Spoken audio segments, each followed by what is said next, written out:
Hey, what's up everybody? So welcome back to the Tinkerverse. I have been trying to film this review for quite some time now, and I just can't seem to get where I want to go with it. So I'm going to just try raw, going to be filming you off the action cam today. We're going to talk about it. We're not going to be staged. I do have some notes I'm going to be referring to, and just kind of see where this thing goes. So that kind of also speaks to that kind of also speaks to my opinions of this machine. I just can't quite get it to where I want it to go. The WeCreat Vision 40-watt laser, or the 20-watt baby brother, if you go online and start doing some searching for beginner diode lasers, safe lasers, enclosed class 1 lasers, you've likely seen the Vision. Because WeCreat's got a very aggressive marketing campaign. They're everywhere. Every time I scroll Facebook, I'm seeing 2 or 3 posts for Vision. When I'm looking online and researching other lasers, I see ads for Vision or WeCreat rather, because they've also got the Vista. But so they've got a very aggressive marketing campaign, and they reached out to me and asked if I'd want to take a look at one of their machines. And at the time, I had kind of had my fill of 20 watts and was looking for something to play with that was a little bit more powerful. So I said, sure, send me the 40-watt version. I'll take a look at it. And, some back and forth. They said, would you be interested in doing a series of videos on this machine? And because you do light burn tutorials, I'd like to explore what this thing can do in light burn. Or what light burn can do with this machine, more accurately speaking. So I said, yeah, sure, let's sit on it, or let's do it. So I've had this machine now for going on probably 3 months, a little bit more than 3 months, and I've been putting it through its paces. I have been using it, on a regular basis, and for the shortcomings that I am going to talk about, it hasn't stopped me from actually using the machine. I do use it. I do like it. I just wish there was a couple of things that they would tweak, a couple of problems that they would acknowledge, and say, yes, we're seeing similar, and we'll do our best to fix it. And full disclosure, this is my second machine, so I do have a little bit more experience with this machine. My second Vision. I do have a little bit more experience with this than maybe some of the other reviews out there that have opened it up, run a couple test jobs, and did their video and put it away. So it's my second one because of a problem that still persists, and we'll get to that in a little bit. So the Vision is a fully enclosed class 1 rated diode laser, so it's a blue diode laser. And, one of their big claims to fame is that, as you see, it's 2 separate parts here. This entire part with the gantry raises and lowers to autofocus the machine. So there's a little red dot laser measuring device attached to the head, inside the head of the laser, and it will move over to where your workpiece is, and it will lower down, and it will set the focus automatically for you, or raise back up when the job's done and go park, so that you can work in the machine without having the laser head sitting right on top of the material. So in that regard, it is innovative. Rather than having a powered Z-axis just on the laser head, the entire case moves up and down, which allows them to maintain the fully enclosed aspect of the laser and still get a fairly significant working height. That also allows you to, engrave 40-ounce tumblers. 40-ounce tumblers will fit in this machine. It will raise up high enough that once you mount the rotary, that you have sufficient clearance for a 40-ounce tumbler. So, for a diode machine, that's huge. You don't have to have legs underneath to raise the whole thing up. So that's great. So it is class 1 rated. It does maintain the full enclosure throughout its height. Built-in HD camera, so if you'll see right here in the middle, there's a little fisheye lens camera there, and we'll talk about that a little bit later. Let's see. So max travel speed is 600 millimeters per second. That is travel speed. I don't recommend trying to do engraving at that speed.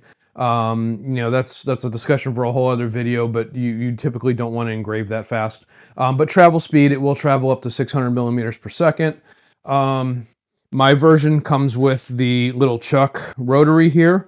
I have found that this is actually a great little rotary. I've got another video that I'll link to that shows me using this to engrave tumblers, and it is a tumbler engraving beast.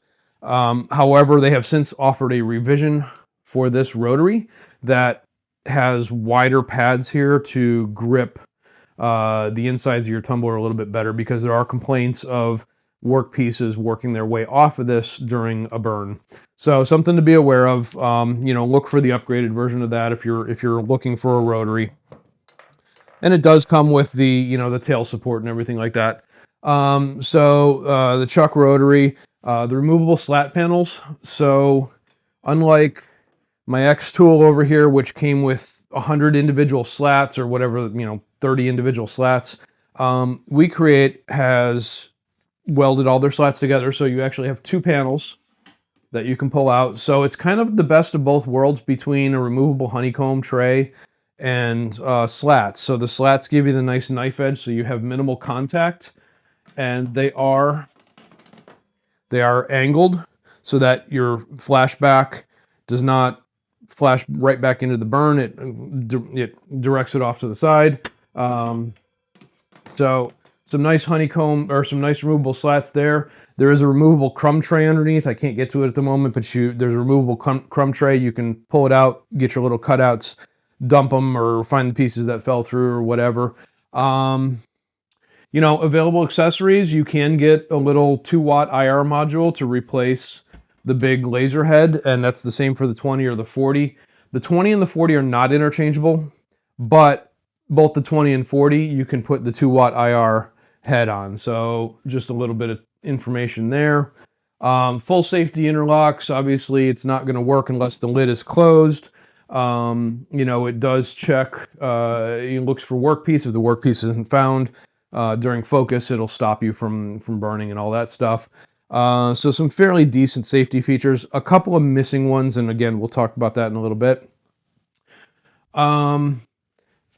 So at full retail, the rotary pack version, so the WeCreat Vision, the rotary pack, and the air supply, the air pump and all that stuff, retails for just under $2,000, $1,999 US, although you can frequently find it on sale in the $1,400 price range. I think as of right now, it's like $1,389. So they're dropping the price fairly aggressively, especially with the Vision on the market. People are, you know, trying to find where each of these, the Vision and the Vista, fit in the market. And the Vision has definitely been coming down in price, or can be found at a much lower price than full retail. So if you're looking and you see it at full retail, just wait, there'll be a sale. So the exhaust is actually fairly decent on this. It's actually pretty aggressive. It does a really good job of pulling the smoke, or at least mine does. It has these brushes along the side here, so that as the machine raises and lowers, it still maintains most of a seal. You will still get a little bit of smoke escape through here. There are gaps that, even though they've done, you know, their best to try and close them up, there are gaps in here. So if you're doing a lot of really heavy cutting, aggressive cutting on thick material, you're likely to get smoke leaking out through various nooks and crannies around the lid, or even down around the lifting mechanism. So it's not perfect, but it's really good. I mean, I haven't had to use an auxiliary exhaust. I've been able to just use the built-in fan, and that's been, you know, no problem whatsoever. So while I've had this, I've actually used it to film a couple of other videos.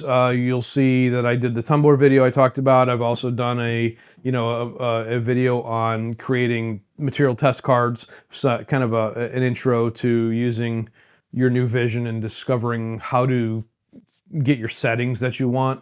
So, you know, take a look at some of those videos. I will be doing other videos on this. I'll do a video. I want to talk about the camera system a little bit more in depth. I want to talk about Lightburn integration a little bit more in depth. As of Lightburn 1.7 and beyond, I think they're currently on one of the, I don't know, release candidate 9 or something like that for 1.7. So as of 1.7, the camera works natively So you can connect up and use the camera system in Lightburn to use the camera in the Vision. So that's awesome. No workarounds. I know Clack did a thing where he actually added a second camera in here and wired it up, and that worked great, but that was before that they got the integration working the way it was supposed to. Okay, so that's all that. So I have been, like I said, I have been doing some testing with it. As you can see, I've been running, a whole bunch of little test cards, everything from, images on plywood to kind of engrave and test cuts looking for detail. So I don't know if we're going to be able to focus on that or not, but, I'm looking at detail engraving here, and I'm looking at how fine I can get with a 40 watt for some of this intricate work. And you'll see, on the butterfly here, it's not bad, but it's a 40 watt. So, and as I go darker, you start to lose some of that detail, because there should be a lot more detail in some of these smaller areas. Here's another good example on the butterfly. You can see down in here that the flowers start to lose some definition down in this lower corner. But that's to be expected. The 40 watt Vision, or a 40 watt laser, has a larger spot size on it, so it's not going to get as fine detailed as a 20 watt. So if you're looking to engrave, if your primary reason is to engrave, the 20 watt is the way you want to go. If you really want something that can cut, the 40 watt's going to be what you want. So the 40 watt, great at cutting, passable, good at engraving. The 20 watt, much better at engraving, and it can cut, just not as fast and not as thick. So if you're looking at the Vision or any other laser for that matter, consider that. 40 watts better for cutting, 20 watts better for engraving, although they both can do either or to some extent. The chuck system's great. One of the first lasers that actually has an indexed rotary. So as you'll see in the Tumblr video, the rotary pin, there's a pin on here that drops into a fixed location. So when you load up the software, you always know where that rotary is. It's always going to be square to the gantry. You don't have to have jigs to line it up and figure out if you're square. And it just, it works. You plug it in and you make it or Lightburn into a rotary mode, and it works. And actually Make It does a really good job of kind of hand-holding you through the rotary process. They give you a nice visual work area that you can clearly see how to line up your work and where it needs to go. And then the preview actually wraps it, which I've actually seen one of the other softwares start doing that now too, where it'll wrap it around the cylinder so you can get a visual based on the diameter of your workpiece, what your engraving is going to look like. So good job there. One of the things I do really like about the Make It software is their rotary integration. So it does come with an air pump, air supply. You always want the air on when you're cutting. Debatable if you want it on when you're engraving or not, but since they don't give you the ability to configure it per layer, unless you're using Lightburn, you're probably just going to leave the air on all the time and have to deal with a little bit of soot when you're doing engravings. So that's the basics of the machine. What do I like about the machine? It's on the outside, it's very polite. It's a very good fit and finish. It's a good size. It's not the largest laser bed you're going to run across, but it's big enough for anything that I've thrown at it. Although I do have to cut down some of my standard size plywood that I might use on my P2 or a flat, a gantry laser. So I'll have to cut down my workpiece to get it to fit from time to time. But it's a decent size work area for an enclosed laser. Like I said, I do like the fit and finish. I can sit this in here. I can be working at my desk and have this running in the background. And when it's closed up, yeah, you hear the fans, and yeah, you can smell some smoke if you're doing heavy cutting, but it's not obnoxious. It's actually a fairly polite machine to have within the vicinity of where you're working, and it's not going to make you nauseous. It's not going to give you a headache, and that kind of stuff. I do like that it's Class 1 rated. I have mentioned before on the channel that I will only, when it comes to diode lasers, I'm only planning to review Class 1. That's been a sticking point lately because I have been approached to look at a lot of really good lasers, a lot of really good open frame gantry style lasers like these up here. I've actually turned them down because I don't feel that that's the way I want to present to my audience. I want to present you with laser safety, being smart with your first laser. You know, sure, you might be able to get one of these for a couple $100, but by the time you add an enclosure or make sure that you're in a space that's completely safe and your laser signs and everything you need to do to operate one of these safely is overcome by having a class 1 system. Not completely, but within reason. So I really only want to, look at the class 1 lasers. And that's kind of the direction I really encourage my viewers to go. So anyway, so that said, class 1, the autofocus is nice. Is it perfect? No. Is it 99% accurate? Yeah. Anytime I've let it autofocus, it's done the job. The only time I've had issue is trying to like split the difference on a tapered tumbler, for example, because that rotary doesn't allow you to pivot it to dial out the taper. So I want to split the difference on my focus, so I have to do a manual focus and take off the autofocus. So, it's not perfect, but it's actually, for flat stock, just let it do its thing. Tell it the thickness of the stock or whatever, and just let it go. Let it measure for you and go with whatever it says. Talked about the dedicated mounting location for the rotary. I really like that, and I'm sorry, I'm looking at my notes on the screen here. Engraving quality for a 40-watt laser, it's good. I mean, it's not blow my socks off fantastic, but again, 40-watt laser, larger beam, larger spot size. It is good for a 40-watt. It does a good job. The cutting power on this thing is almost on par with my CO2 laser. So my 55-watt CO2 laser here, I can almost get to the same cut speed on this as I can on that. I do have to pull it back a little bit, maybe 10%, give or take. But it's very close, which is surprising. So diode lasers have gotten really, really good at cutting, and their cutting edge is actually very, very clean.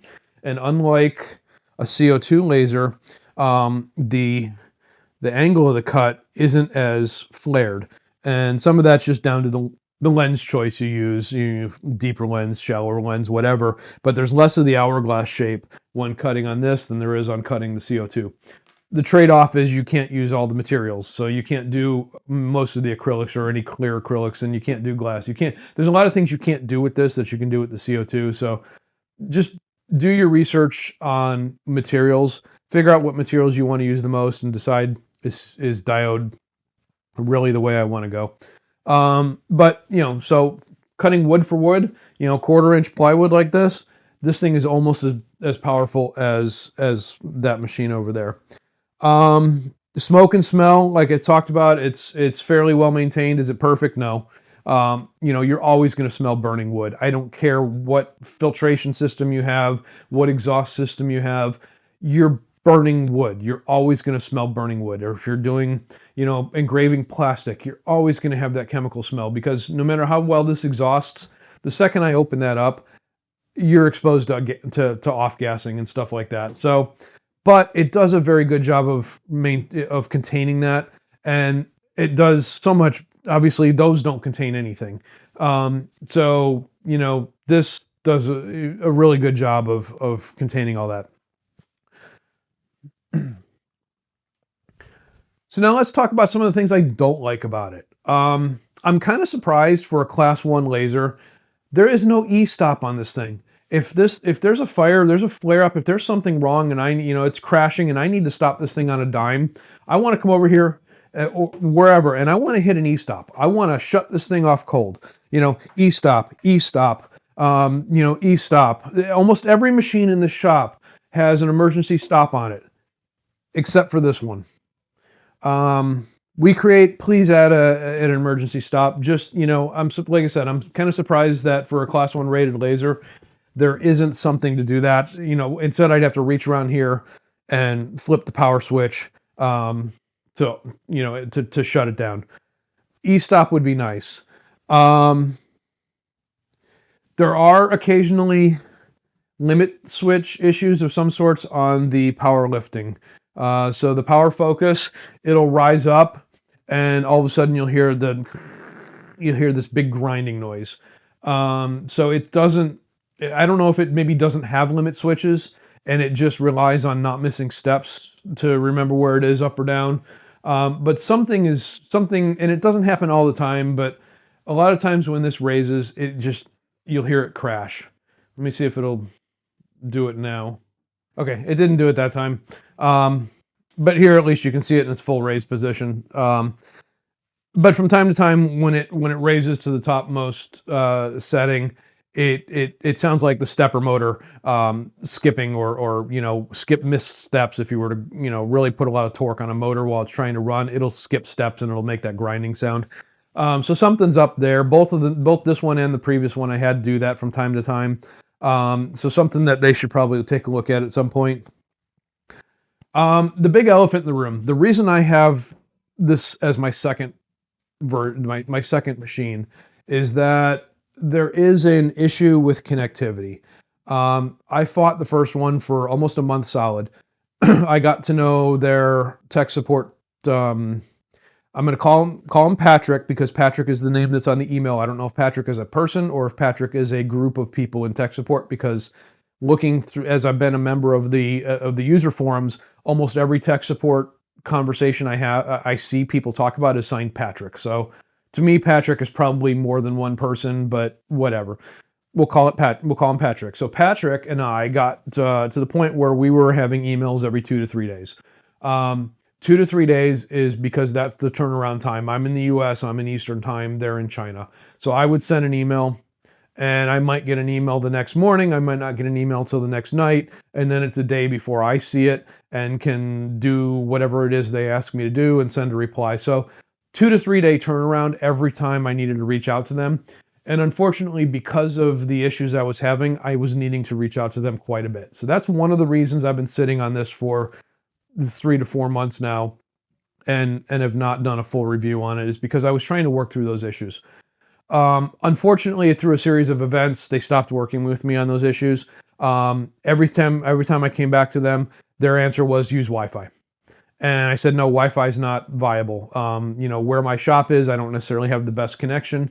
You know, my router's off in the house. I said, I'm not going to be in the middle of burning a job and Wi-Fi drop out on me and I lose connection with the machine and something happens. I said, Wi-Fi is not an option, especially as they wanted me to test this with Lightburn. Lightburn with WeCreat, Wi-Fi is not an option. So I said, we have to make this work on USB. So I was constantly getting where I would start a job and, you know, you come push the button and it would do a little blip of a burn and then stop. Or it would start the job, but then never report back to Make It or Lightburn that the job was running. And so it would just drop the connection. And so, you know, this would finish its work. It would never report back to say, hi, I'm done, release the software back to the user. Until you power cycle the machine, restart Make It, disconnect, reconnect, whatever. It was a whole process every time I ran a job to get reconnected to the machine. Sometimes it would show that the job was in progress and then again, never finished. Sometimes it wouldn't even start the job. So, and this is all through USB connection. I flip over to Wi-Fi. Yeah, it does work. But for my use case, that's not a viable, you know, long-term alternative. So we went back and forth for a long time. Finally, they said, okay, you know, they had me open up the machine and make sure that, you know, pull off the control board and make sure connections were good and everything. I did all that. Finally, they said, all right, we're going to ship you a new machine.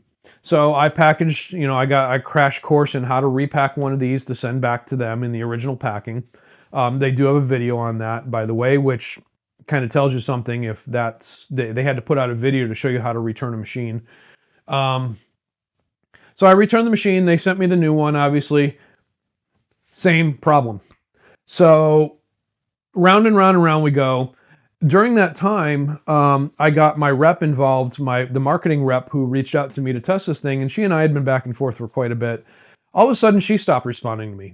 So I said, okay. I reached out to Patrick and I said, I don't know what's going on. My marketing rep stopped responding to me. I don't know where to go from here. So he put me in touch with somebody else.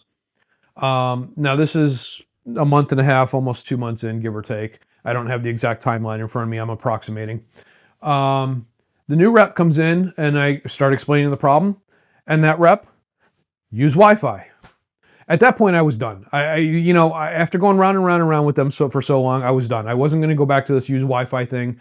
Obviously, the second machine in had a problem, and it had a problem on multiple laptops. It wasn't just, it's not my machine. My machine works for every other laser. You can see 1, 2, 3, 4, 5, 6, 7. This is 8. 8 machines just in my reach right now. My laptop works for every single one of them, except this. So got to thinking and got to playing around, and I dug out an old laptop. I dug out a 7-8-year-old laptop that I had and hooked it up, and all of a sudden, lo and behold, it works flawlessly. So I started doing some digging, and I started doing some troubleshooting. And one of the commonalities I was finding is that the machines that I had that didn't work, so my 2 laptops that I've got that are newer, all have only USB 3 ports. So there's the USB A ports are all USB 3, protocol. You look at them, they've got the blue connector in them, or USB C, which again is going to be a 3 or 3.1 or whatever it is. The old laptop, nothing but USB 2. I use that laptop and it's flawless. I use my new laptop, connection drops. So I've been trying to get members of the WeCreat user community who have been experiencing this problem to test that. Say, hey, what USB ports are you connected to? Do you have an older machine? Do you have USB 2 that you can connect into? And see if your problem resolves. Unfortunately, the user community doesn't always come back. They're great to jump up and say, hey, this doesn't work. But a lot of times when you offer a solution or you try to troubleshoot with them, all of a sudden they never post again. So I've been having a really hard time tracking this down. I tried to report this to WeCreat. They ignored me. I've sent 2 emails saying, hey, I'm kind of finding this. Is this a firmware issue that can be resolved? Is there something going on that it just, USB 3, is it too fast? Is it something about the protocol that this controller doesn't like? I have not gotten any kind of response to that yet. So I don't know what else to do at this point other than, unfortunately have to use a really old laptop to operate this. That's my biggest problem with this machine. It's not in its cut quality. It's not in its engraved quality. It's not in the way that it functions. It's that connectivity issue is the biggest problem. The second concern that I have is in the camera. It's a fisheye lens, obviously, and it works great, right out of the box. It's calibrated. You do their calibration test, and it gives you your little, marks around a test board, and, and it reads them and everything like that, and it's calibrated. As any fisheye lens, the farther you go out from the center, the more off it is. And when you're doing tumblers, oh boy, is it off. I don't have the last tumbler I engraved with it, but it was one of these 20 ounces. And I tried to put something right along the top here on the tumbler. It burned way down here. Or vice versa. I think I tried to put it down here and it burned way up here. So and there is one, I did do that one on the Vision. And it's kind of hard to see silver on silver, but I think you can probably see that. It's, as you get higher, a taller workpiece, that camera is way off. If you're doing flat stock, it's off, but it's passable. I wouldn't try to replace a material and say burn the same area again. It's more for, let me get it in a rough position where I know there's stock so I can use the most of my material. So if I'm trying to cut a whole bunch of stuff out of one board and I've got a free spot here, I can approximate where that is with the camera and it's good. If I'm in the center of the machine, it's much better, obviously. So, and that's just the nature of fisheye lenses. But, the way that it's calibrated, it's not pulling out that fisheye towards the lens. There is some opportunity to correct that a little bit in the software. I haven't played a lot with that yet because honestly, I just haven't been in a position um, to care at the moment. You know, it does what I need it to do. It functions the way I need it to function, and I just understand where some of those limitations are, and I work with them. Um, should I have to do that on a $2,000 machine? No, but it is what it is. Again, it's the nature of fisheye, and especially a fisheye lens that's going to rise up and down with the lid, and have material at all various heights. You know, obviously, the taller you go, the more pronounced that fisheye is going to be. So, it's a passable camera. It's not a perfect camera. Just be aware of that. The software that they include with the machine, WeCreat Make It, is a very beginner software. It's functional, and there are some things I really do like about it. Like I said, its rotary engraving capabilities are fantastic. But you know, if more advanced users are going to be left wanting. The design capabilities of it are not very good. You're going to want to design in an external application, Inkscape, Illustrator, Affinity Design, some other, you know, external if you're doing vector images. It's image processing for bitmap style images. It's okay. You're still going to want to use something like you know, Affinity Photo, Photoshop, ImageR. If you want to do some processing on ImageR on the website, you know, do that before you bring it in to make it. So, you know, you're going to need some external applications to get your artwork prepared and ready to go before you drop it in and import it into Make It. Once it's in Make It, you treat Make It like a CAM package and just say, I'm going to, you know, take what I have and give it the instructions for how to actually operate the machine. So it's more of the CAM and less of the design. You know, I kind of relate it, you know, and the fact that it is now going to be Lightburn compatible, I kind of relate those two to Make It is, you know, the built-in Microsoft Paint. Whereas something like Lightburn is going to be your full-blown Photoshop or Illustrator or something like that. You know, that's kind of the quality difference. Can you do stuff in Paint? Yeah. Is it you know, passable for a new user who's just getting started to drag and drop something in and click a few buttons and make it go? Yeah, but you can get much better by using external software that doesn't cripple some of the functionality. You know, something that doesn't cripple air assist, something that doesn't cripple bidirectional scanning, something that doesn't cripple scan angles and crosshatches and stuff like that. You know, sub layers and layer orders and things like that. So, you know, Make It it's good, it's passable, but you can do much better as you grow into needing more advanced functionality. So, you know, take that for what it's worth.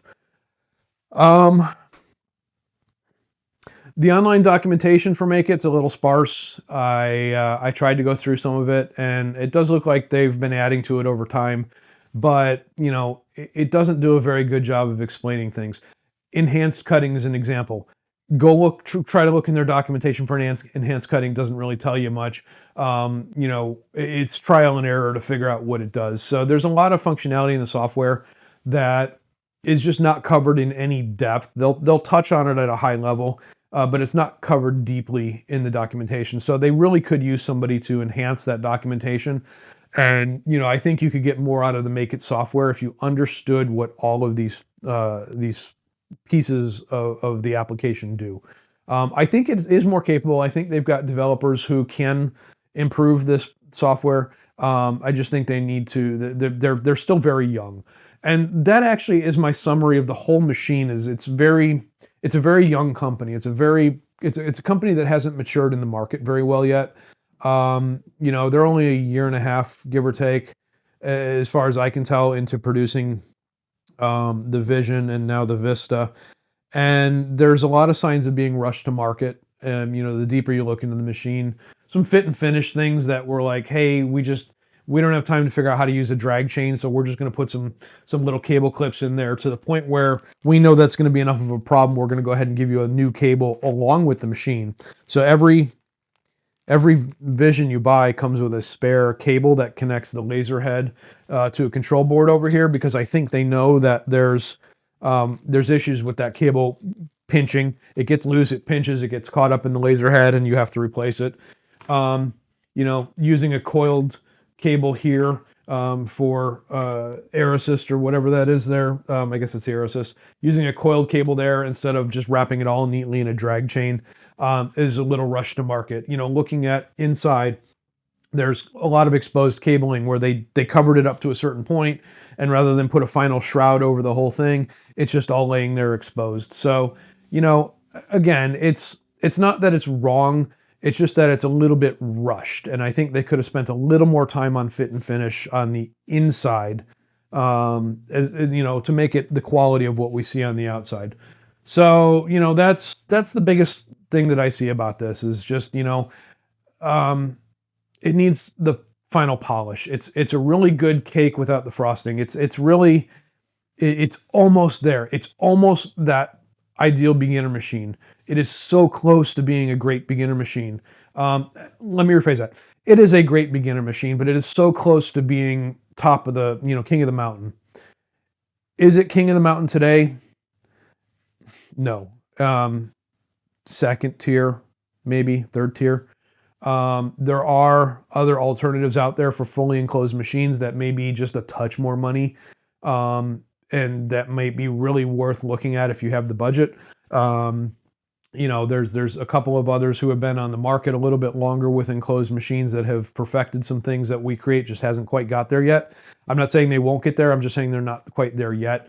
And at the end of the day, you know, it is a fantastic option. I'm trying to be fair to WeCreat because I think what they've got here is a really good start. I think it's a great machine with a lot of potential that just needs a little push over the finish line. So, you know, and I may burn some bridges with WeCreat by telling them that, you know, do I think it's you know, am I going to be this influencer who says, yeah, this is the greatest machine you're ever going to buy. Go buy it from my affiliate links. There are affiliate links below, by the way. But, you know, am I going to push you into it if it's not the right machine for you? No, I'm not. But I do think that this is a very good machine for a lot of people. If you're a more advanced laser user, look towards one of the competitors. I hate to say that, but I said what I said. If you're just getting into the market and you're looking for something that's much better than what you've got back here, but don't really want to spend the money for like what I have sitting over there, yeah, it's a very good contender in that space. So, you know, I'm talking a little bit about both sides of my mouth because I really am torn between loving this machine and being overly frustrated with this machine in equal parts. So that's it. I think that's where I'm at with this. I am going to continue to use this in the shop. I'm not going to give this one away. I'm going to hold on to this one. I am at some point going to give those away. Just because I want to get the open gantry machines out of the shop. I don't want to have them around anymore. I'd rather, again, class 1, fully enclosed, or like my UV and my fiber over here. I'll eventually kind of build a box around this stuff. So I will be at some point probably doing a gift drawing for those, you know, lasers that are sitting up there. But, you know, I'll continue to use this. You're going to see videos. You're going to see tutorial videos, both with Lightburn and Make It, that use this machine, that highlight this machine as the workhorse for the tutorial. So, you know, I like it enough to keep it, obviously. I just hope that WeCreat can maybe do some firmware patching or, you know, do some tweaks to really take this thing and put it back at the top to equal their marketing campaigns. You know, make the machine equal what your marketing campaign says it can do, and put this machine up there in line with the S1, for example, or the Acmer, the Xtool S1, the Acmer P3. Otherwise, the new up-and-comers, the Falcon 2 Pro, the Ortur H2O, they're going to catch you real quick. They're going to catch you and potentially pass you.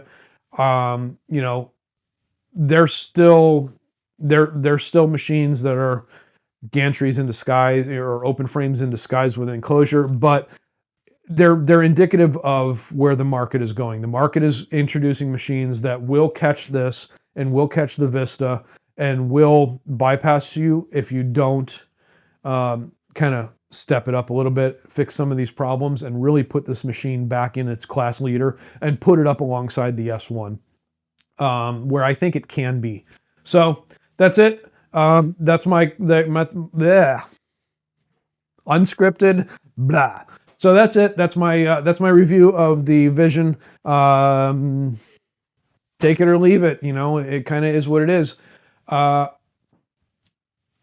Tinkerverse. Carl, I'm out.